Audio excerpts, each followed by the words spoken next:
What's up, everybody? This is All Out, and yes, Fallout 4 is coming, baby. We got the official reveal yesterday, and I was just so pumped.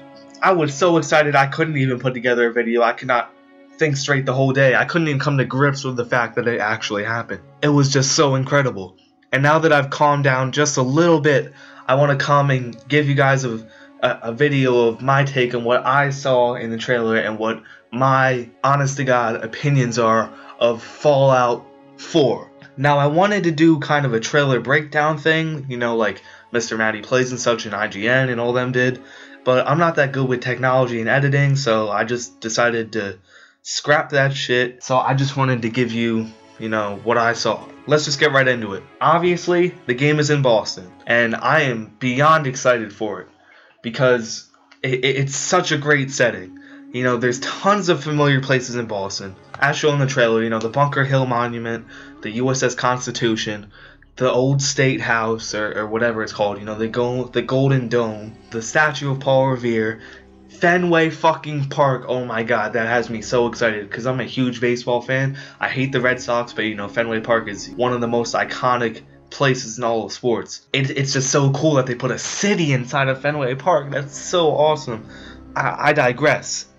Those of you who may not be as familiar with, you know, the United States and Boston and baseball, are probably like, well, I've never heard of any of those places, so why should I be excited about Boston? Well, I'm gonna tell you. Boston in Fallout is home to the Institute, which is the Massachusetts Institute of Technology in real life. They make androids and super advanced technology, and those androids are not treated very well, so there are people called the Railroad out to free them. And there is also a group hunting the escaping androids down called the Synth Retention Bureau. Now, if that doesn't sound like a fucking kick-ass, you know, plot for a story right there, then I don't know what to tell you. But getting back to the Boston setting and all that jazz, it struck me as being very Fallout 3-esque. Fallout 3 had a lot of easily recognizable places, such as, you know, the Washington Monument, the Capitol Building, the Lincoln Memorial, the Jefferson Memorial, you know, and all that shit. So, you know, with the monuments in Fallout 4, it seems, you know, very, you know, similar in theme. You know, New Vegas kind of had a few places, you know, but, you know, they weren't really that recognizable because New Vegas is completely unlike real Vegas, and, you know, the Hoover Dam was, but that's about it. Also, if you're not that familiar with Boston and U.S. history, Boston is basically the heart of America. It is where America was born. The American Revolution started in Boston, and, you know, most of the figures from the Revolution came out of there. You know, Paul Revere, I'm not good with my history, Samuel Adams, you know, all them people. And, you know, Boston has a history of being, you know, a really, you know, take no kind of shit type of city, so that just fits in perfectly with the possible story of, you know, the androids wanting their freedom and shit, you know, kind of a revolution, you know, 500 or so years after the American Revolution, which is, you know, very cool. Plus, we could also be getting, you know, muskets and, you know, those cottontail wigs and shit, and, you know, who doesn't want to, you know, walk around killing Deathclaws and super mutants while wearing a white powdered wig and holding a musket? I mean, come on, that sounds fucking awesome. Like, you can't deny that. But one of the things that also stuck out to me in the trailer was the lack of the Institute. You see all these monuments in Boston, but you don't see the one we know the most about in Fallout, the Institute. Now that kind of just confirms to me that the Institute will be the main point of the plot, and they didn't want to give it away yet. They're probably going to talk about it, you know, at a later point. There is one thing from the Institute. There is an android in one of the scenes. In Scully Square, or Scully Square, however you say it, there's a man walking who has a cowboy hat or whatever, a gangster hat, and, you know, a trench coat, and it looks like he has a cigarette in his mouth, so everybody's like, oh, mysterious stranger. But no one paid attention to the fact that he has a fake hand. He has like a synthetic hand. Android, you know, that he's an android. Also, the thing in his mouth is not a cigarette. It's, you know, part of like mechanics or something. I'm not exactly sure. You gotta ask my buddy Vault of Daedalus about that. I'm not 100% sure. But he is definitely an android, so that's, you know, a pretty cool Easter egg in the trailer. Also, throughout the whole trailer, there is tons of power armor. And also, something cool is that it looks slightly different from the power armor we've seen in Fallout 3. It's more bulky, and it kind of resembles the Fallout 1 power armor a little bit more, which is very cool. You know, maybe they're going back to the roots of the series a little bit more, trying to please, you know, all those old fans too, even though they're, you know, a bunch of kind of what's the word? I don't want to say assholes, but they're kind of, you know, really nitpicky. Now, that likely means that we're going to see the Brotherhood of Steel in some capacity. I mean, where there's power armor, there is Brotherhood of Steel. You just can't get around it. There's these vertibirds. I mean, the Brotherhood of Steel has made the trip up from Washington, D.C., it seems. What they want in Boston and who they're fighting is another question entirely. If I had to take a wild guess, I'd say that there is a splinter group of the Brotherhood trying to take the Institute's technology, and there's, you know, the Lions Brotherhood trying to, you know, help the people there, and then the Institute's like, no, get the fuck out of here. And that's, you know, a big part of the plot too. But that's just a wild guess on my part. It may not be anywhere close. The Brotherhood may not even be in it. It could just be, you know, they're using the power armor and they just, you know, stole from them. I don't know. But I thought it was interesting to point out the difference in the power armor. Also, another cool thing about Boston being the setting is that we're definitely going to see some returning characters. Namely, Dr. Lee and Three Dog, most likely. Now, I'll start with Dr. Lee. Dr. Lee at the end of Broken Steel said she's going to go up, or the end of the main game, sorry. She said she's going to go up to the Commonwealth, you know, her business is done in DC, and, you know, that's the last we see of her. I would bet the whole fucking farm that we're going to see Dr. Lee in Fallout 4. What role she plays and how big of a role it is, you know, remain to be seen.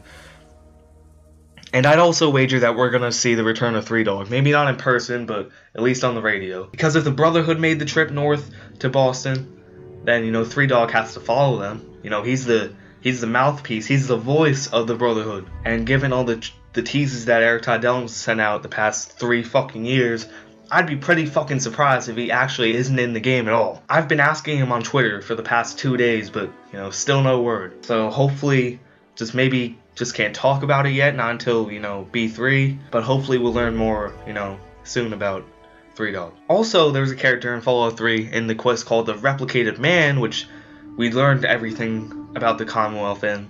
There was a character named Dr. Zimmer, who was this really old dude who was a bigwig at the Institute and was looking for his escaped android, which turned out to be Harkness, who turned out to be secretly an android. And yeah, he's kind of an asshole, and he's really old and wrinkly, and he has a dick bag for a servant. But it's also very likely we could see him in Fallout 4 somehow. Granted, it's not that far in the future because he's probably going to be dead in, you know, a few years after Fallout 3 if, you know, you didn't kill him already in the game. That's just, you know, another cool thing about it being set in Boston, is seeing these familiar faces. Now let's jump to the guy that everyone is talking about. Let's Go Pal, the dog, and his master, the Vault 111 Dweller. Now, this Vault 111 Dweller is remarkably similar to the man pictured in the Kotaku leaks. If you want to see those, you can go there and check it out for yourself. You know, they're almost identical. And in turn, they are both very similar to the man at the beginning of the trailer, you know, holding the baby. So it's very possible when the war broke out, this man went to Vault 111 and maybe was cryogenically frozen as part of the Vault's experiment, or put into like a simulation like Tranquility Lane, and then finally gets out, you know, 200 or some years later into, you know, the post-apocalyptic wasteland that we all know and love. That could make for a very enthralling story. And since he presumably has a voice now, I think Bethesda is amped to make the most compelling story they have made to date. I mean, if you look at games like The Witcher 3 and Mass Effect, those are huge open world RPGs. You get to choose your dialogue, and the characters have a voice. And those stories have been a lot more well received than, you know, the Fallout game stories and, you know, the Elder Scrolls game stories.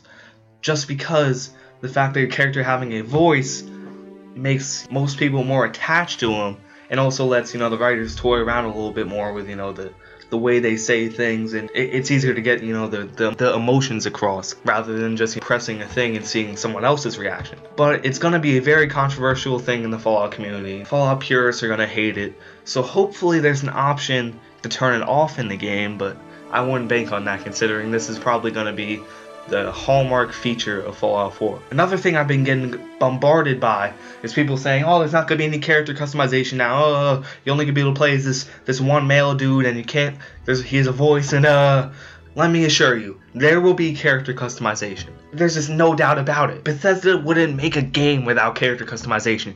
Every single one of their games had character customization. It would just blow my mind completely if there was no character customization. And you'll surely be able to choose a gender too. My guess is it'll either be between, you know, the male and the female couple that we see cradling the baby at the beginning. And then, you know, the story goes from there. Hopefully we have multiple voices to pick from too, which depending on what our character looks like, you won't be like a, you know, a black dude sounding like, you know, an Indian dude or whatever, I don't know. So let's get back to Vault 111, shall we? This vault looks way different than any other vault we've seen in multiple ways. Firstly, the numbering and the coloring on the vault door is completely different from all the other vaults we've seen. The coloring is yellow and, you know, the numbers are black. And the door kind of looks a little different itself. But let's not get hung up on the door. You enter from the fucking top of the vault. So presumably there's like an elevator or stairs you climb up and down. I don't know. That's going to be cool. I mean, it's kind of funny that there's never been a vault designed like that, actually. It should be very neat. I can't wait to explore that vault. And that will probably be the Vault 101 of this game. Meaning that you'll probably start in that vault.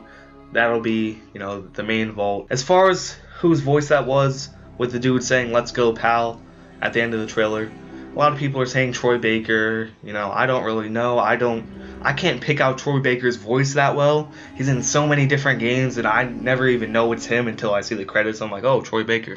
So I mean, it could be him. Wouldn't surprise me. He's done every game under the sun by now. Fallout's probably the last one on his list. I mean, hopefully they got some top tier voice acting talent if they are making a voice protagonist. Troy Baker is certainly top of the line. But it was also nice to hear Ron Perlman's voice again, with the war never changes shit. Let's get back to talking quickly about the locales in the game. We saw multiple locales. We saw Diamond City, which I am just so excited by. It looks so cool. It's a baseball themed city in the Boston Baseball Stadium, Fenway Park, where the Boston Red Sox play. And that is, you know, the most iconic stadium in all of baseball. It's got a big wall, a big 50-foot wall in left field called the Green Monster. So I'm certain we'll see that play in somehow, and there's certainly gonna be a joke with a super mutant, you know, called the Green Monster or some shit hiding in the wall, or, you know, even a ghoul named, or a super mutant named Big Papi, talking about David Ortiz, you know, the Red Sox best slugger. But it's also a place called Scully Square, which is an old marketplace from Boston that got torn down in the 50s, I believe, and is no longer there, but since the Fallout universe diverges in the 1950s, it's still there. And it looks very neat. The lighting effects and the atmosphere just scream, you know, just coolness. I can't even describe it in one word. Also, we got the USS Constitution, which has received quite the upgrade since it is now floating and has rocket boosters on the back. I mean, that's just so cool. It's like the fucking Flying Dutchman has come to Boston. I'm really excited to see what role that ship plays and, you know, who controls it and whatnot. We also see a big blimp flying. I don't think it's a ship. I think it's probably a blimp. At first I did think it was just a ship, but it's clearly not. And it has kind of a floodlight, you know, on it. So it could be like an Institute patrol or something looking for androids. That would be my best guess. But I mean, it's already a super far departure from Fallout 3. You got things flying in the sky. These big airships. I'm just so stoked because they've finally taken, you know, the more sci-fi cyberpunk turn that I wanted them to take with Fallout 4. And it should be very interesting. And I mean, there's tons of different biomes. You know, you see, you know, like deserts, you see, you know, water, you see forests. You see everything in this game. This game's going to be massive. It's going to have everything. It has weather effects, as you can see clearly in the trailer. Wow, it's just amazing looking. Like, as far as anybody that's talking shit about the graphics, I have no clue what they're looking at. If you watch the 4K trailer or the HD trailer online, just download it. I'll leave a link. It's definitely better looking than the one upload to YouTube, because YouTube is stupid as fuck and, you know, compresses shit and makes it look worse. But the intended one that they made looks outstanding. It is heads and shoulders above Fallout 3 and heads and shoulders above Skyrim. Even so, if the graphics weren't even that great, Fallout still isn't about the graphics. I'd much rather have a huge open world, twice the size of Skyrim, than have, you know, the fucking hallway looking nice. At least in my opinion. But the graphics are still going to be fucking amazing, and we'll know for sure next week at the press conference when they show gameplay. Another quick thing about the story. There were plenty of pre-war flashbacks, which likely means we're going to be able to finally play a little bit in the pre-war world not just in a simulation, and it'll probably tie into the story of the guy with his dog, in Vault 111, and that'll probably be the beginning of the game. That's the only way I can see it making sense. But the main part of the main plot of the story is going to be the Institute and its androids and their freedom. I can guarantee you that. One last thing, at the end of the trailer, you see the dog walk up to this garage with power armor sitting there, and it's not completed. Someone's obviously working on it, and you see a bunch of guns stacked in the back. You see ammo boxes on the floor. You see a magazine rack to the right. You see Vault-Tec pins. That might be a new collectible. You see a bobblehead. So that's obviously going to be a player base or home or whatever. So I feel like base building and base customization is also going to be a big aspect of this game. And hopefully, armor building and customization will be too. I mean, I don't want people making pink power armor and shit, but getting to build the parts yourself and adding your own little unique twist to your armor would be a very cool thing. And hopefully they take some things from Skyrim, and hopefully they take some things from Skyrim's crafting system, finding the parts and then crafting the item, etc. And hopefully they expanded on the blueprints and such from Fallout 3, and the crafting from Fallout New Vegas with the ammo crafting and the workbenches and whatnot. So that's about all my initial reactions and my in-depth analysis of this trailer. Guys, I'm just super stoked. I probably missed a couple things, but just follow me on Twitter. You'll get all the info you need and more, because I don't sleep. I don't do anything but think about Fallout 4 constantly, 24/7. And it's just getting worse with the game being officially confirmed. So there's only about 8 or 9 days left until the official world gameplay reveal, and I will have a ton more videos out. I'm almost done with school, so then I'll be able to full-time just make these videos and shit and just put them out like clockwork, hopefully. So thanks for watching the video. I really hope you enjoyed it. Please let me know if you think I fucked something up or missed shit. Let me know in the comments. Thank you guys, and I'll see you soon. Peace.